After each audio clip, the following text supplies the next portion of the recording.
Marami ang nalungkot na hindi muna umano mapapanood si Karil bilang host ng noontime program na It's Showtime. Kung bago ka lang sa aking channel, mag-subscribe na sa Showbiz All in TV. Marami ang nag-congratulate sa TV host actress singer dahil finally pregnant siya for the first time ng kanilang magiging panganay, ng asawang si Yael Yuson. Both nag-aral sa Ateneo de Manila University. Another thing she and Yael in common, they are singer and songwriter too. Marami sa mga netizens ang curious kung buntis nga ba ang singer at It's Showtime host na si Karil.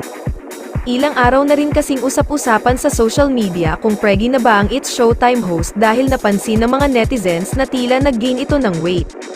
Kamakailan ay may ibinahaging video si Karil sa kanyang Instagram account kung saan kasama niya ang inang si Shasha Padilla at cute na nagbabonding sa isang sikat na hotel sa Manila. Kaya naman hindi na napigilan ng isang netizen na direktang tanungin si Karil kung totoo ba ang kumakalat na chika na nagdadalang tao siya. Buntis na po ba si Miss Karil? Tanong ng isang netizen. Sagot ni Karil, please tag Marites for the answer haha. Wala pa ring kumpirmasyon kung buntis nga ba ito o hindi dahil hindi naman niya direktang sinagot ang tanong ng netizen patungkol sa di umano'y pagbubuntis niya. Hindi naman nabago sa singer TV host ang maisyo na nagdadalang tao siya. Matatandaang noong April ay nagkaroon rin ng pregnancy rumors si Karil ngunit hindi naman ito kinumpirma ng singer TV host o ng asawa nitong si Yael Yuson, bokalista ng bandang Sponge Cola. Kung true man ang chika na buntis ang anak ni Shasha ay wala namang problema dahil matagal na rin silang kasal ni Yael.